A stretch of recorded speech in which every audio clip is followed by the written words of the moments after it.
గ్రామ వార్డు సచివాలయ ఉద్యోగులకు మంత్రి డోలా బాల వీరాంజనేయ స్వామి గుడ్ న్యూస్ చెప్పారు.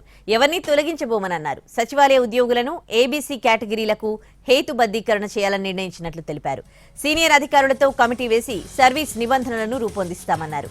హేతుబద్ధీకరణ అంశంపైన ఈ కమిటీ పరిశీలిస్తుందన్నారు. రేషనలైజేషన్ ప్రక్రియలో కొందరిని తొలగిస్తామని అపోహలొద్దన్నారు మంత్రి. ఎవరిని తొలగించడం లేదు, కొన్ని శాఖల్లో చాలా ఖాళీలున్నాయని వాటిలో భర్తీ చేస్తామన్నారు.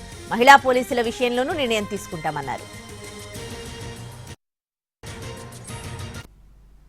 ఏబీసీ కేటగిరీగా చేసి 2500 జనాభా ఉన్నటువంటి ప్రాంతాలు ఒక గ్రూప్ గాను, 2500 నుంచి 3500 వరకు ఒక గ్రూపు, 3500 పైన ఉన్నటువంటి ఒక గ్రూపుగా పెట్టి ఈ సెక్రటేరియట్ ఉన్నటువంటి వాళ్ళని, దాంతోపాటు ముఖ్యమంత్రి గారు ప్రజెంట్ ఏదైతే ఉందో రియల్ టైం గవర్నెన్స్, అదే ఆర్టిఫిషియల్ ఇంటెలిజెన్స్, అదేవిధంగా ఐఓటీ సేవల కోసం యాస్పిరేషనల్ సెక్రటరీని కూడా నియమించాలని చెప్పేసి జరగడం జరిగింది. దానికి సంబంధించిన జీవో నెంబర్ 1 కూడా ఇష్యూ చేయడం జరిగింది.